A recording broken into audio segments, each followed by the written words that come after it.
The Last of Us on HBO has been great. We're going to talk about the episode I watched and predictions. We're going to give some insight into what the different infected are that we're going to see in the show since they're following the game almost to a T, but I think that that's just a tease from the showrunner. I think they're trying to trick us. It's going to be very different than the actual game. They're following the game, definitely in episode 1, man. They followed the game completely. Before we get started, if you haven't seen the show, if you like The Walking Dead, if you like Falling Skies, it has a very Falling Skies feel to it, but of course there's no aliens, and the zombies are very different here. We're gonna go over the different type of infected that they have. So if you like those type of shows, if you like the apocalypse happening, the world ending, and their fight for survival, you're gonna really like this. I think it's done absolutely well. There's also cannibals out there. There's a crazy religion that's formed that you know is gonna be a problem.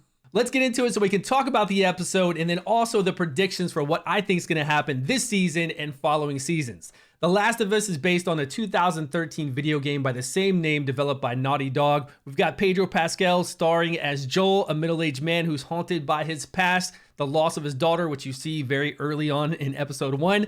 His job is to smuggle a 14-year-old girl named Ellie. Ellie is resistant to the cordyceps infection that wiped out Earth and might hold the secret to the vaccine. So these aren't zombies. These are infected humans with cordyceps, which they have that. It's a real thing in the Amazon. It keeps population control of insects. There's so many billions of insects that if this fungus wasn't there to kill them off, that they would actually take over. They would kill over other populations of bigger animals, and then it would take out the whole ecosystem. That's what they want to do in the show. They're turning people into these fungal, they don't sprout out their head, but they do sprout. They eventually turn into this weird fungus thing, which we see in episode 1 when they go into the building at the very end, and you can see this person sprawled across the wall. It looks really scary, but I'm surprised they didn't get infected by that. And I think that's one of the things the showrunners make note of. They said that they're not going to be infected by the spores, but then how do you get infected? We see people getting infected from the zombified, the infected ones. The show's first season will consist of 9 episodes. It's at a $10 million budget an episode. It's going to be really well. The production's going to be great.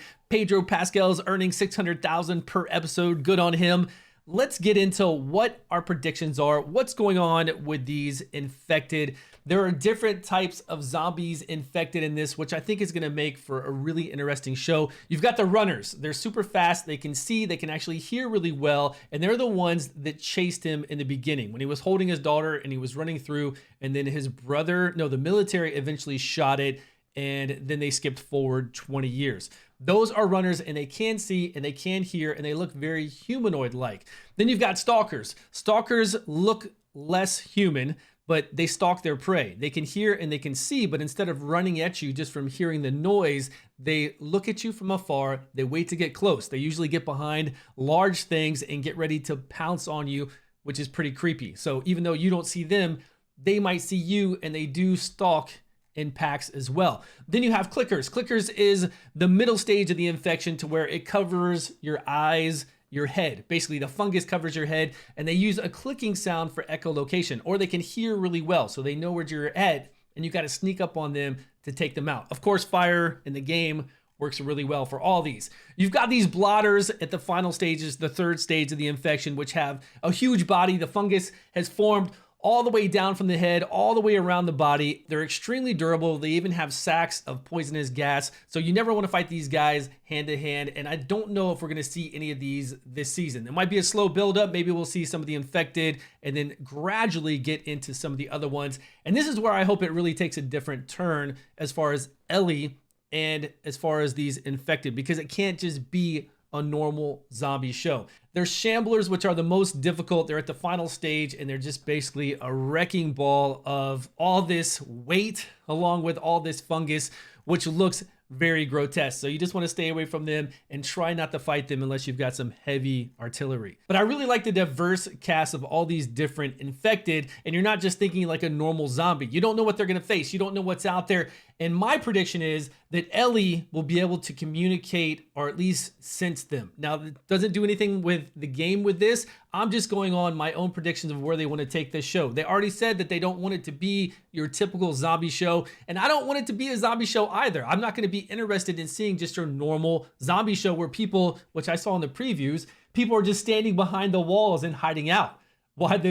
why the infected are there doing their not really that, but you know, they're there and they're hiding and scared. It's got to transition into something else. We've got to have the infected be more of a hive mind to communicate, to know what's going on, to make plans. I don't want them to talk. I want them to stare and understand what's going on from afar and not be led into traps by humans. And then the humans are like, did they just understand what was going on? Did they have an agenda? Do they actually know what's going on? We've got to have them be a little smarter than this zombies, or at least a select few. There's got to be these higher ups of the hive mind. And then Ellie needs to be able to communicate and kind of sense what's going on. I know this again, Falling Skies, right? The kids were taken away by the aliens. They had those things on their back. They were able to sense the aliens and know where they were, communicate with them. I don't want them to necessarily go that far of a route, but I want them to develop it into something different. And I think that's what's going to happen. I have no proof of that whatsoever. I'm just hoping that's what's going to happen, because another zombie movie, no matter how well it's done, which this is still really well, I'm going to watch it, especially all of season 1. If it hooks me, then hey, it's HBO. They always do a great production. It's only 9 episodes. It's going to be good. I can guarantee you it's going to be good. So if you haven't checked it out, please do let me know your thoughts on it. What do you expect from the show? What do you want to see from this? Do you want to see more than just your normal zombie infected, post-apocalyptic, trying to survive? We're going to meet a whole bunch of different individuals in this show. We're going to meet a whole bunch of families. People are going to make relationships. People are going to die. There's the cannibals. Again, there's the whatever the religious group of Go Into the Light is. You know, they're going to play a big part. There's going to be the government trying to get the infection taken care of, trying to control the population like it's already doing right now. Martial law. I just hope that it really gets deeper into something other than just this group trying to survive. We'll see. That's it. Thanks for watching, everybody. Please subscribe if you haven't, and I will see you all in a video soon.